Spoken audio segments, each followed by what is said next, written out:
I managed to turn my phone off, so I guess this is video 3. So I got this guy here, and it's going to come on there. Now, see this dude there? That's a horizontal stop. You got these vertical stops there. Make sure it's down in there, okay? I could just see me dropping my camera doing this. Now, see that guy right there? I'm going to make sure that the thing is over all the way, and then I tighten the knobs.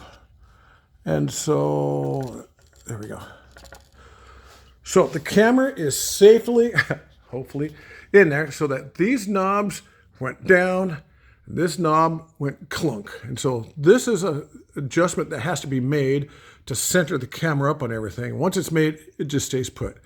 And once it's in there, it's in there.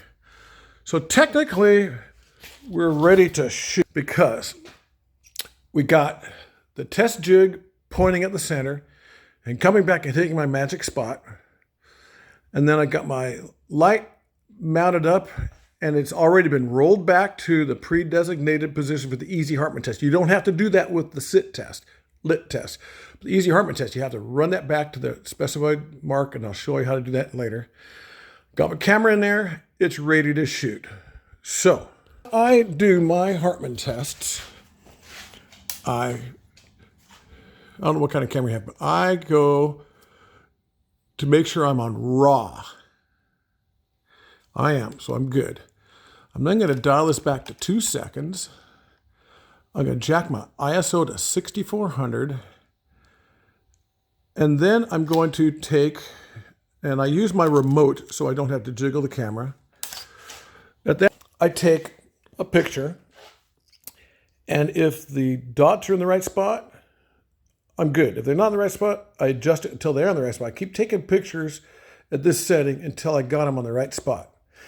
Now, on my camera, on my setup, I do fast mirrors. And so where those, the guys coming back from the mirror get smaller and smaller and smaller and smaller and smaller. And they technically cross right there, and then they diverge back onto the sensor. They come back, they skip right over this guy, this whole thing here. Now, if I don't have my camera set up right, they'll come back and they'll hit that thing, and the dots will go away.